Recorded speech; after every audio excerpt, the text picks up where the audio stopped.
If you've ever found yourself staring at the credits of Outlast 2, with your heart still pounding, asking, what in the name of Father Noth just happened, then you're in the right place.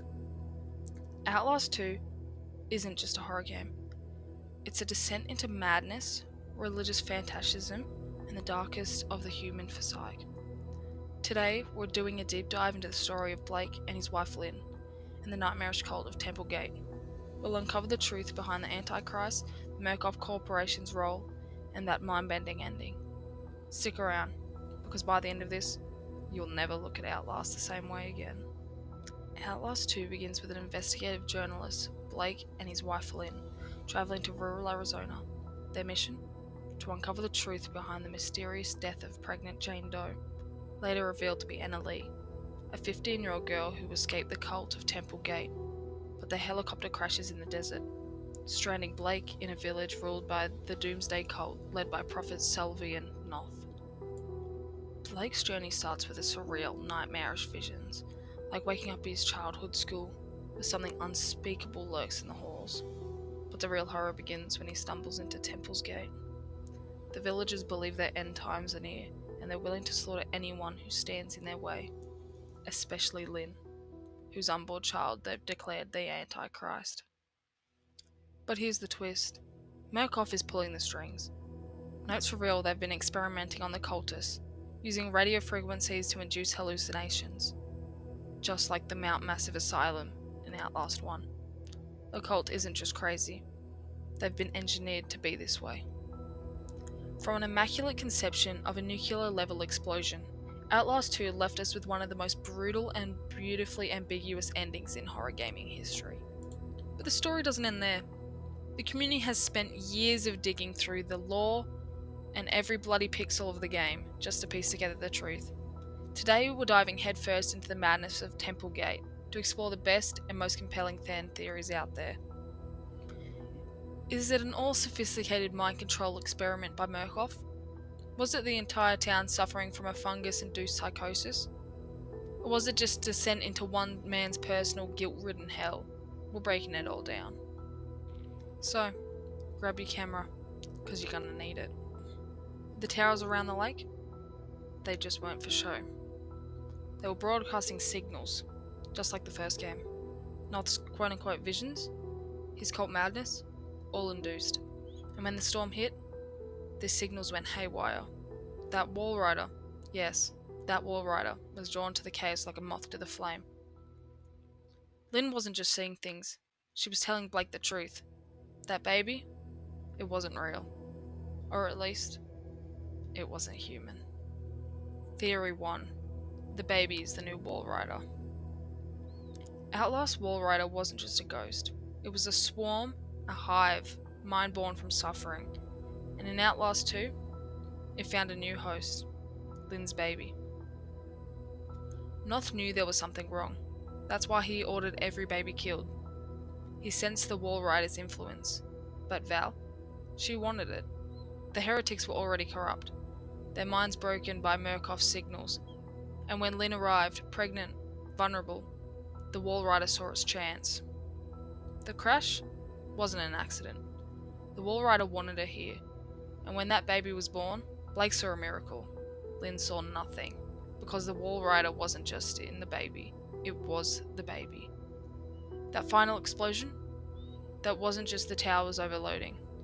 That was the wall rider, fully reborn, more powerful than ever, breaking free. And now, it's out there, waiting. Blake's trauma didn't just come from Temple Gate, it came from his past. The death of Jessica, and after everything he endured, Noth's sermons, the torture, the loss of Lynn, his mind snapped. That divine light at the end, it wasn't salvation. It was Blake rewriting reality. That baby wasn't real. The town wasn't real. It was all a dying man's hallucination, his way of coping with the unbearable. Or was it? Because if the wall rider is real, then maybe Jessica did come back, just not the way Blake thinks. Jessica reborn, the Antichrist prophecy. Noth feared the Antichrist.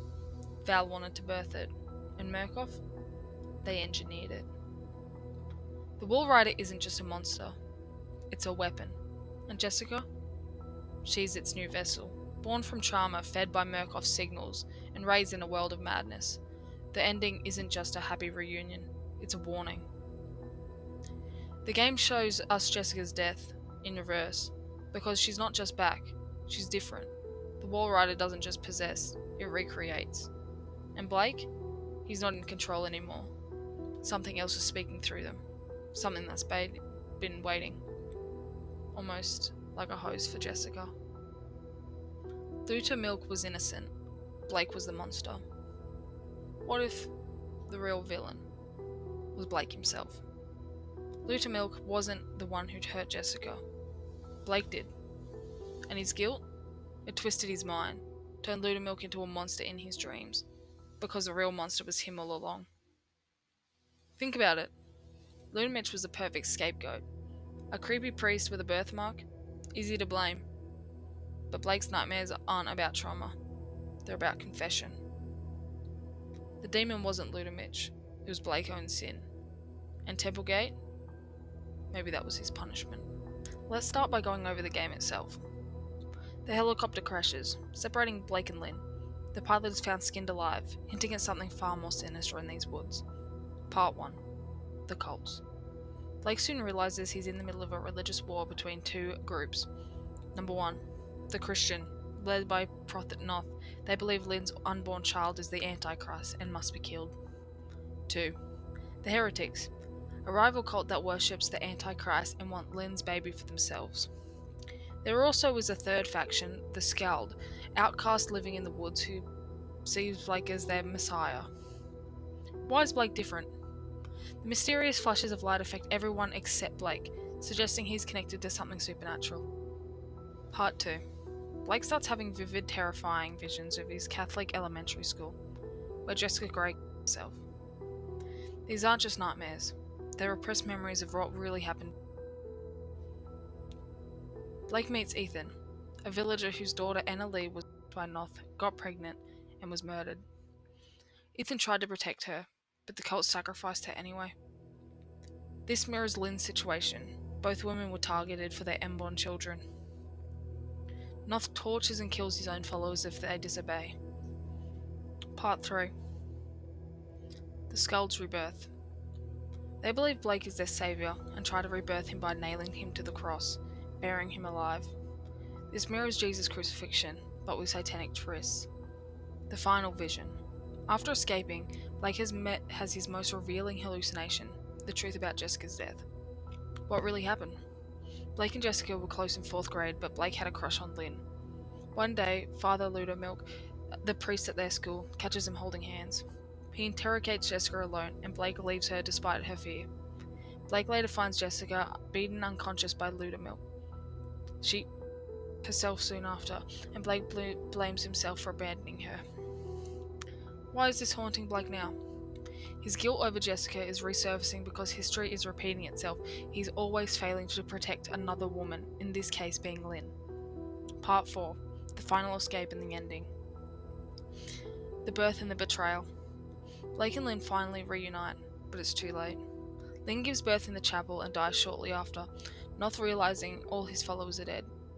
Himself and tells Blake to murder the baby. Blake doesn't kill the baby. Instead, he walks into the sunlight and has one last vision of Jessica. What does it mean? The baby survived, but the fate is unknown. Jessica's prayer suggests Blake may finally find peace, or that the cycle of violence continues.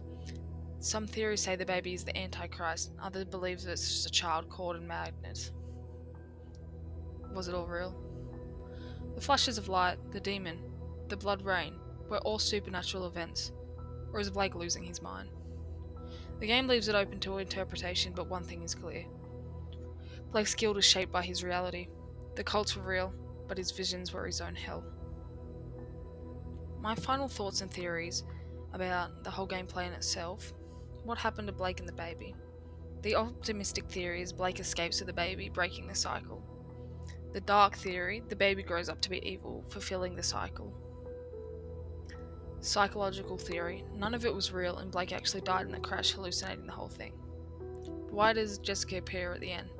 She represents Blake's guilt. Her prayer could mean, Either forgiveness, Blake is finally free, or a warning that the cycle isn't over. Now we've reached the point where I say my personal opinion, so I'm going to go over 3 topics: the nudity, getting lost, and Jessica. So, in my opinion, the amount of sexual content and orgy scenes and nudity in the game was way too excessive. It felt like the game relied heavily on these elements to shock the player rather than using them in a meaningful way to support the story. I understand the developers were trying to show how twisted and disturbing the cult was, the constant sexual imagery and overwhelming and comfortable instead of scary. After a while, it stopped having any impact and it just felt repetitive. Rather than adding to the depth of horror, it distracted me from the main plot, and the tension was trying to survive. I think the game could have still been just as disturbing without including so much explicit content, and the horror would have felt stronger if it relied more on the atmosphere and storytelling instead of sexual shock value. Just, I don't think there was any need for the mobs and the village people to be chasing you around with their bits out. It was just a little too much. The repeated scenes of Jessica hanging in Outlast 2 were way too excessive and became one of the most frustrating parts of the game for me. I understand that there's these moments where it's supposed to represent Blake's trauma, guilt, and psychological breakdown, but the game shows this imagery so often that it starts to lose emotional impact. Instead of feeling meaningful or disturbing in a thoughtful way, it began to feel repetitive and forced, like the game was relying on the same image over and over and over to shock the player. Each time it appeared, it pulled me out of the main story rather than adding to it, especially since the flashback interrupts the gameplay so frequently. After a while, the constant focus on Jessica's hanging didn't make the story deeper, it just felt uncomfortable and unnecessary. I think the game could have explored Blake's trauma in a more subtle ways, and the message would have been stronger than the imagery used more sparingly instead of being repeated so many times. And the third point was I kept getting lost throughout the whole Outlast 2, which made the game more frustrating and scary at times. Many of the environments looked very similar to each other, especially the outdoor areas and the nighttime sections, so it was hard to tell where I had already been or where I was supposed to go next, especially with the night vision. The lack of clear landmarks or guidance often left me running in circles while being chased, which breaks the tension of building fear. Instead of feeling immersed, I felt confused and stressed in a way that wasn't intentional horror. I understand that the developers wanted to play something to feel disoriented, but I think the level design went too far, making navigation unclear and taking away from the overall enjoyment of the game. I had to decide whether I'd play Outlast 2 again. I honestly don't think I would. While the game is definitely intense and memorable, the experience was more frustrating and uncomfortable than enjoyable for me. The excessive nudity, sexual content, and repeated scenes of Jessica, the confusing environments made it hard for me to want to revisit the game. Since I already know what happens in the story, replaying it wouldn't feel as impactful, and the parts I dislike would stand out even more. Overall, I think Outlast 2 is a game I'm glad I experienced once, but it's not something I would choose to play again.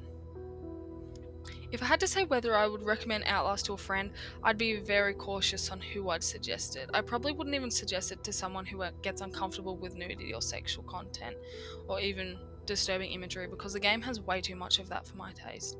Even for horror fans, I think I'd tell them, but I'd warn them that the story can be a bit confusing at times, the environments are easy to get lost in, and some of the repeated scenes might feel a bit overwhelming.